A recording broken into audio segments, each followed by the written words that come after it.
ಬೆಳಗ್ಗೆ 4:15ಗೆಲ್ಲ ಎದ್ದು ರೆಡಿಯಾಗಿ ನಾನು ನಮ್ಮಪ್ಪ ಬೆಂಗಳೂರು ಕರಗ ನೋಡೋಕೆ ಹೊರಟ್ವಿ. ನಮ್ಮಪ್ಪಂಗೆ ತುಂಬ ಇಷ್ಟ, ಎಲ್ಲ ವರ್ಷ ಹೋಗ್ತಾರೆ. ನಮ್ಮನ್ನು ಕರ್ಕೊಂಡು ಹೋಗ್ತಾಯಿದ್ರು. ಸೊ ತುಂಬ ಟ್ರಾಫಿಕ್ ಇತ್ತು. ಬಂದ್ವಿ ಅಣ್ಣಮ್ಮ ದೇವಸ್ಥಾನದ ಹತ್ರ 5 ಗಂಟೆ. ನಮ್ಮಪ್ಪ ಹೇಳೋರು, ಎಲ್ಲೆಲ್ಲಿಂದನೋ ಬಂದು ನೋಡ್ತಾರೆ ಬೆಂಗಳೂರು ಕರಗ, ನಾವಿಲ್ಲಿ ಪಕ್ಕದಲ್ಲಿ 5 ಕಿಲೋಮೀಟ್ರಲ್ಲಿ ಇದ್ದು ಹೋಗಿಲ್ಲ ಅಂದರೆ ಹೆಂಗೆ ಅಂತ ಬೆಳಗ್ಗೆನೇ ಎಬ್ಬಿಸಿ ಕರ್ಕೊಂಡು ಹೋಗೋರು. ಯಾವಾಗಲೂ ಅಣ್ಣಮ್ಮ ದೇವಸ್ಥಾನ ಹತ್ರನೇ ನೋಡ್ತಾಯಿದ್ವಿ. ತುಂಬ ಜನ ಇದ್ದರು.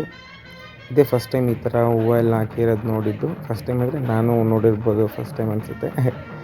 ಸೊ ಅಲ್ಲಿಂದ ದೇವಸ್ಥಾನ ತುಂಬ ಜನ ವೆಯ್ಟ್ ಮಾಡ್ತಾಯಿದ್ರು. ಫಸ್ಟು ಫ್ಲ್ಯಾಗ್ ಹೋಯ್ತು, ಅದರಿಂದ ಮುಂಚೆ ದೇವರು ಶಿಲೆಗಳೆಲ್ಲ ಹೋಯ್ತು, ಆಂಜನೇಯ.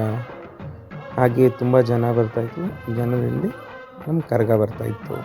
ಬೆಂಗಳೂರಿಗೆ ಹೆಮ್ಮೆ, ಪ್ರೈಡ್ ಆಫ್ ಬ್ಯಾಂಗ್ಳೂರ್, ಬೆಂಗಳೂರು ಕರಗ ಬರ್ತಾಯಿದೆ.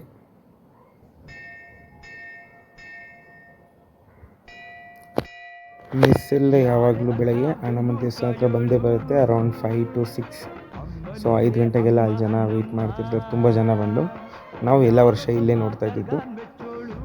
ಅಣ್ಣಮ್ಮ ದೇವಸ್ಥಾನಕ್ಕೆ ಹೋಗಿ ಒಳಗಡೆ ಹೋಗಿ ಪೂಜೆ ಮಾಡಿಸಿ ಮತ್ತೆ ಹೊರಗಡೆ ಬರುತ್ತೆ. ಮತ್ತು ಅದೇ ರೂಟಲ್ಲಿ ವಾಪಸ್ ರಿಟರ್ನ್ ಬರುತ್ತೆ ದೇವರು. ಮತ್ತು ಇನ್ನೊಂದು ಸಲ ನೋಡೋಣ ಅಂತ ಈ ಕಡೆ ಬಂದು ನಿಂತ್ಕೊಂಡು ಮತ್ತೆ ಕ್ಲೋಸ್ ಬೈ ನೋಡಿದೆ. ಯಾರೋ ನನ್ನ ಪಕ್ಕದಲ್ಲಿ ಆರತಿ ಮಾಡ್ತಾಯಿದ್ರು. ಸೊ ಸ್ಲೋ ಆಗೋಯ್ತು ದೇವರು. ತುಂಬ ಖುಷಿಯಾಯಿತು. ಎಷ್ಟೊಂದು ಜನ ವೀಡಿಯೋ ಮಾಡ್ತಾಯಿದ್ರು ಫೋನಲ್ಲಿ.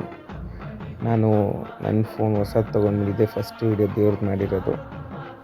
ಓಕೆ, ನಮ್ಮ ಅಪ್ಪಂಗೆ ಎಷ್ಟು ಖುಷಿ ಆಗ್ತಿದೆ ಅಂದರೆ, ಭರತ ನಾನು ತುಂಬ ಹತ್ರದಿಂದ ನೋಡಿದೆ, ದೇವರು ಒಂದು ರೌಂಡ್ ಇಟ್ಕೊಂಡು ಬಂತು.